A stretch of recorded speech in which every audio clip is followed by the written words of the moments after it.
On August 29th, the Rookie of the Year ranking published by ESPN featured the top 5 deserving rookies like Aaliyah Edwards at number 5, Camila Cardoso at 4, Liani Febic at 3, Indiana Fever's guard Caitlin Clark at number 2, and Angel Reese at 1.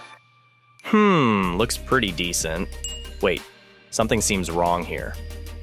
On August 30th, the Fever visited Chicago for their third bout with the Sky this season. And you know the talk of the town? It's another Caitlin Clark versus Angel Reese matchup, a meeting to reinstall an old college rivalry. I mean, the last time we saw these two share the same court, it was the All-Star game where they beat the eventual Olympic gold medalists in Team USA. Now this rivalry has come a long way, from being the same age, entering college the same year, to meeting in the national finals in their third year, and that tumultuous Angel Reese stare down to end the game, one of which Caitlin Clark has never looked back from. The first quarter belonged to the Sky.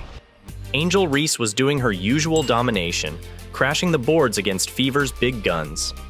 Lindsay Allen also woke up and chose violence with 12 points in the first. Things were looking good early, but Caitlin Clark didn't come to Chicago to get stared down again.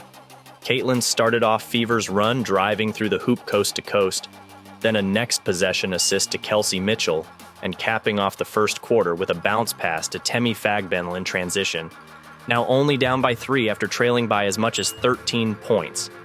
The second quarter opened up cold for both teams until it's Clark time with a signature logo 3, then followed it up with another 3-pointer, and then to put the icing on a dominant second quarter, Caitlin Clark drives to the hoop, fouled, and won. She's out for blood. Because when the second half started, it was a Caitlin Clark masterclass. Effortless step-back threes and masterful passes, making things easier for her teammates to score buckets. They began pulling away with the combined offense of Clark, Mitchell, Nalissa Smith, and the newly reinstated starter, Lexi Hull. Caitlin Clark would go on to finish with a new career high of 31 points, adding in 4 rebounds and 12 assists with only 3 turnovers. Indiana was a well-oiled machine on the offensive end in that game versus the Sky. The Fever is the number 1 in the WNBA, and they showed that in their 100-81 victory over Chicago. Caitlin is finally getting the help she deserves with her team.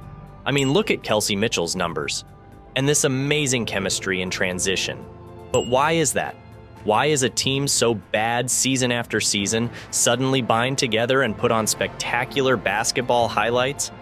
It feels like a dream, but we all know who's to blame for all these. Caitlin was known to be a 3-point shooter. I mean, that's why people started checking out the WNBA to watch her chuck threes from the logo. I mean, why not? She now leads the league in 3-pointers made with 93. But what many fans overlooked is that the Caitlin Clark effect transcends beyond the hype of her incredible scoring ability. She's a better craftsman on the offensive end, and one of those key components is her passing ability. Caitlin is leading the league in assists at 8.4 per game, with her 276 assist totals for her young career. A few weeks ago, she passed the rookie record for most assists made in their debut season. She even snapped and picked up the league record for most assists in a single game last July. Many fans are theorizing that with this pace, Caitlin should just go ahead and pass the all-time assist record set by Alyssa Thomas last year. Caitlin needs 41 to break it. An average of at least 6 assists per game to break the single-season assist record with 7 games left in the regular season. She's a wizard with the basketball, and she makes the Fever offense so much better. In fact, Indiana is now top 4 in net offensive rating and is only going up from here on out. Fever are on an 8-2 tear in their last 10 games and are locking in to secure that 6th seed for the playoffs. They now have a 17-16 record, the first time the Fever has ever made it to above 500 since 2015. They have been literally one of, if not the worst team, in the WNBA for almost a decade now. Caitlin couldn't have entered the team more perfectly. She's becoming the unsung but unexpected heroine of this group, and with this effect fully in store, they might be a legitimate championship team. Maybe not this year, but for years to come. But there's one organization that seems to have shied away from the greatness brewing over at Indiana. The Rookie of the Year race is over. If that doesn't convince anyone after the showing of Caitlin Clark after the Olympic break, then you're literally not watching any WNBA games and just scouring X and Reddit for controversial opinions.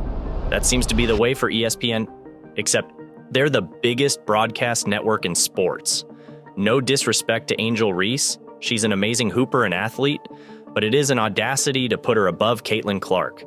I don't know what games they're watching, but I'm fully convinced that this list was looked at by tens of people who agreed that sure, this is good, only to be fully comprehended by a pool of experts and think this is a valid argument to publish online. Or maybe we're the ones being fooled. Maybe this is marketing strategy, a version of clickbait. Oh boy, how journalism took its turn. It was so absurd that King James literally reacted to ESPN's prideful list and showed his full support for Caitlin. In fact, the whole league let ESPN hear it after Caitlin's performance in Chicago. We're witnessing one of the greatest rookie seasons we have ever seen in women's basketball. To put up something as disrespectful as what ESPN did made for a more motivated Caitlin Clark. That performance was one for the books. The next one was as smooth as her jumper. She made ESPN eat their words. Honestly, if we're talking real conversations here, Caitlin might be closer to the MVP race than Angel Reese is to catching up to her for Rookie of the Year. Sure, no one's beating Oja to it, but Caitlin is that good to be at least in the conversation. There was a challenge when Reese was putting up consecutive double-doubles and earned Rookie of the Month honors in June.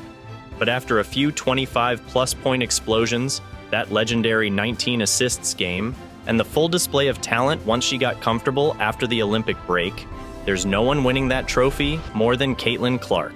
She's already making a solid argument for the best point guard in the league. There's this odd phenomenon when it comes to hype. A lot of people often feel the need to oppose it and subvert it into a cruel discussion of a relentless pursuit of pointlessness. Over in the NBA, we've seen it with LeBron James entering the 2003 draft fresh off high school, Dirk failing to win a championship until his 12th season, and the more recent Victor Wembanyama, with people like the Shaquille O'Neal believing that he's just another version of Bol Bol.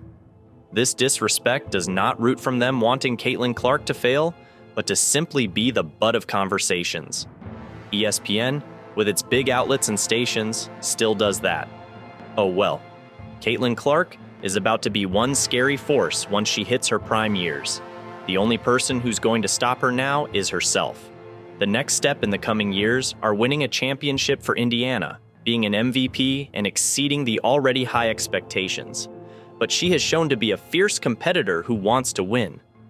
It's hard not to root for a player like this. If you want more about Caitlin Clark, feel free to browse these videos and subscribe to our channel. Till next time.